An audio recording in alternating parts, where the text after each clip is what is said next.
نہیں ہو سکی، اس کے اسباب پہ تو توجہ کیجئے، اس کے عوامل پہ توجہ کیجئے، 3 دن تک تاخیر کیوں ہوئی؟ اور پھر یہاں سے یہ بات بھی سمجھ میں آ گئی کہ حضرت ابو بکر و عمر تجہیز و تکفین کے انتظامات میں شریک نہیں ہوئے۔ بھائی تقسیم کار کے تحت وہ ادھر چلے گئے، اگر وہ ادھر نہ جاتے اور کوئی ایسی شخصیت خلیفہ منتخب ہو جاتی جس میں وہ سیاسی قابلیت اور روحانی قوت نہ ہوتی، جس کی یہ منصب اعتماد کرتا تھا، جس کی یہ منصب ڈیمانڈ اور تقاضا کرتا تھا، تو امت کو ناقابل تلافی نقصان ہوتا۔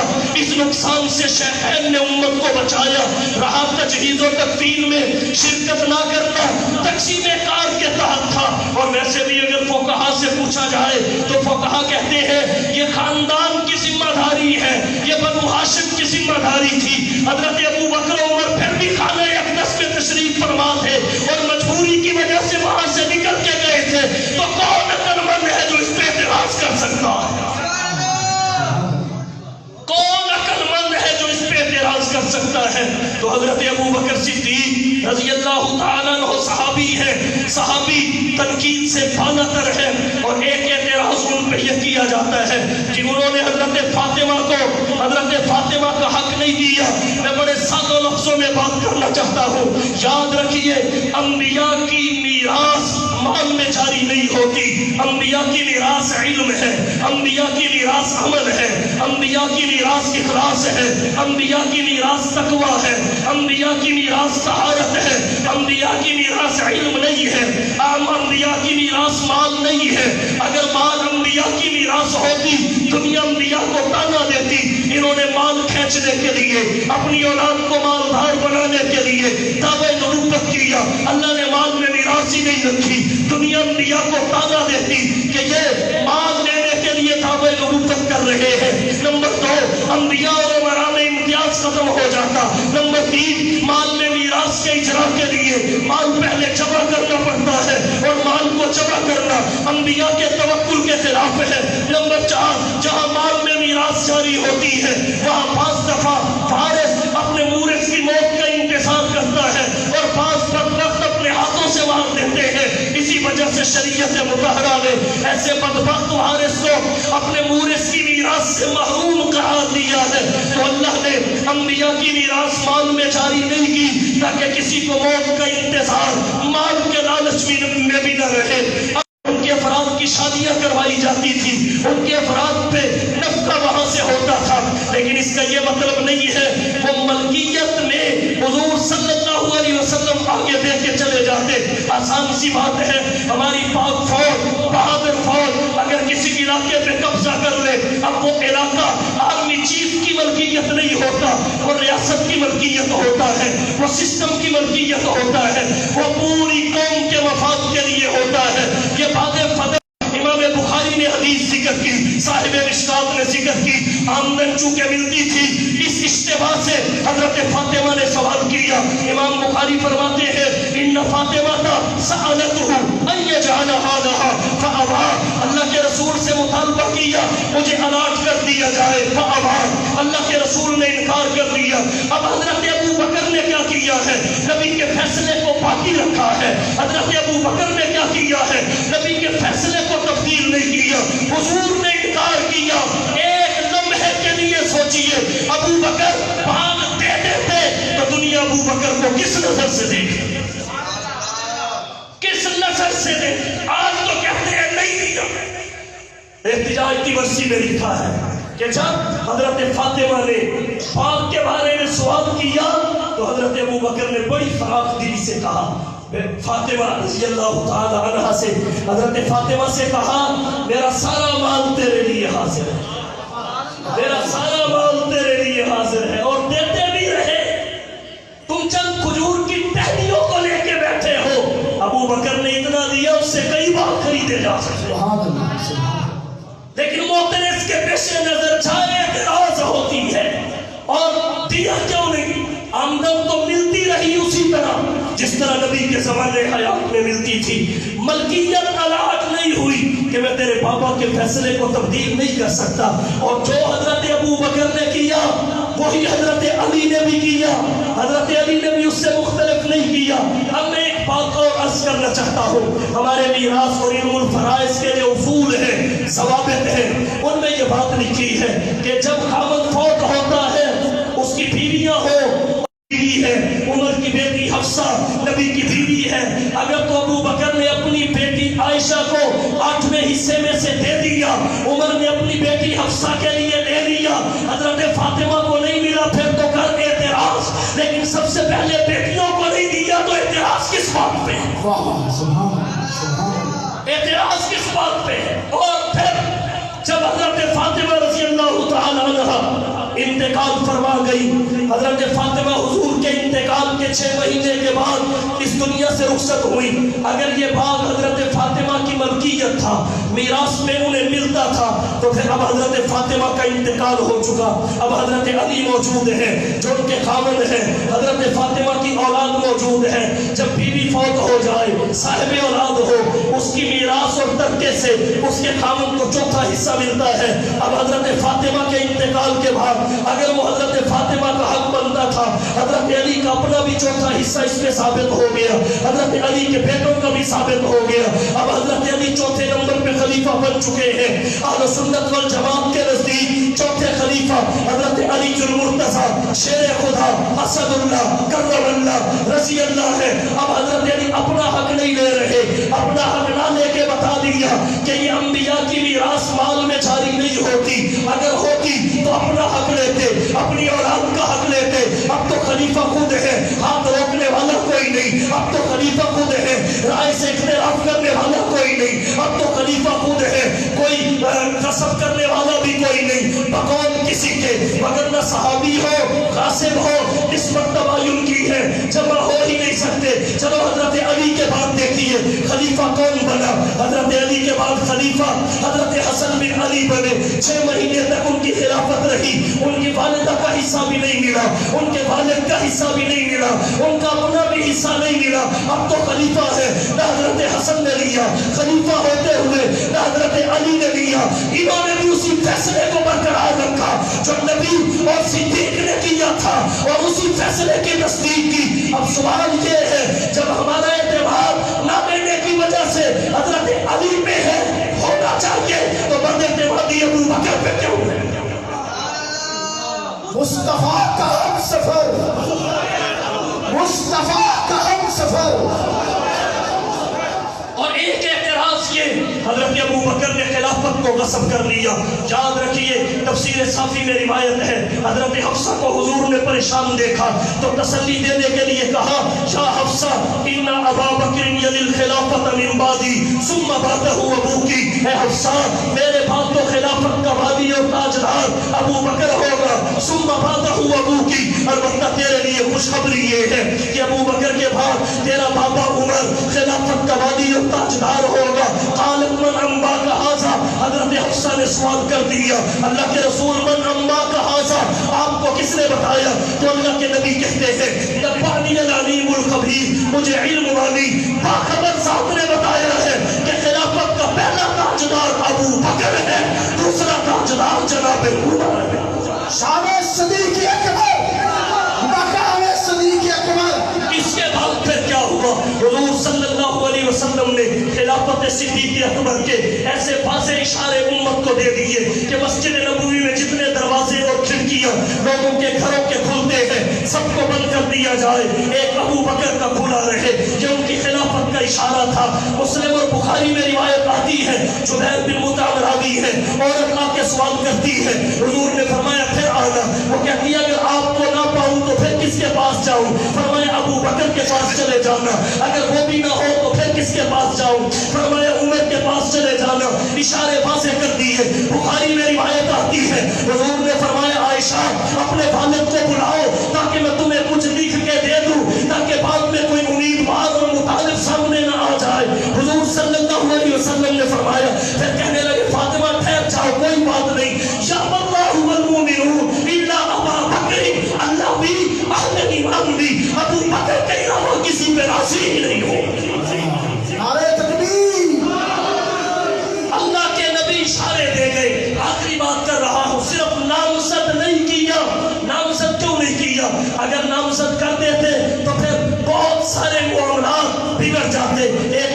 سے مشورے کی نفی ہو جاتی۔ نمبر 2 یہ بات سمجھ میں آتی کہ خلیفہ کا تقرر امت کے بس میں نہیں ہے، بلکہ یہ اللہ کے نبی کا، یہ اللہ کا کام ہے۔ یہی وجہ ہے اہل سنت والجماعت کے نزدیک خلیفہ منصوص من اللہ نہیں ہوتا۔ اگر اللہ کے نبی تقرر کر جاتے تو ایسے رخنے پیدا ہوتے جن کا نقصان ناقابل تلافی ہوتا، جو عقیدہ امامت پہ قیاس کر کے بخوبی سمجھے جا سکتے ہیں۔ اس لیے اللہ کے نبی نے نامزد نہیں کیا، اشارے دے دیے، وضاحت کر دی، کہا مقرر تم نے کرنا ہے، اسے کرنا ہے اور اس راستے سے کرنا ہے۔ بندہ یہ ہے، مقرر تم نے کرنا ہے، اسے کرنا ہے اور اس راستے سے کرنا ہے، عوامی رائے سے کرنا ہے اور مشورہ سے کرنا ہے۔ پھر آخر بحث و تمہیز کے بعد حضرت ابو بکر کو صحابہ کرام نے اجماعی طور پہ خلیفہ مقرر کر لیا، اور اہل سنت والجماعت فقہائے احناف جب اجماع کے درجات بیان کرتے ہیں تو اجماع کا سب سے کمی درجہ یہی بتایا جاتا ہے جو صداقت خلافت صدیق پہ صحابہ کا اجماع ہوا ہے۔ حضرت علی نے بھی بیعت کی، اور پھر احتجاج کی ورثی میں روایت آتی ہے حضرت اسامہ نے سوال کیا البایعۃ یا علی، اے علی آپ نے بھی بیعت کر لی؟ حضرت علی نے فرمایا نعم یا اسامہ، نعم یا اسامہ، نعم یا اسامہ۔ جب وجہ پوچھی گئی تو صاحب ریاض النظرہ کہتے ہیں حضرت علی نے وجہ یہ بتائی کہ حضور نے جب ہمارے دین کا امام ابو بکر کو بنایا ہے تو علی دنیا کا امام کسی اور کو کیسے بنا سکتا ہے؟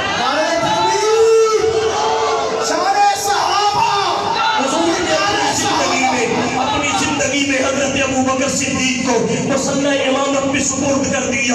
حضور کی زندگی میں نبی کے ہوتے ہوئے 17 نمازیں مصلح رسول پہ حضرت ابو بکر نے پڑھائی۔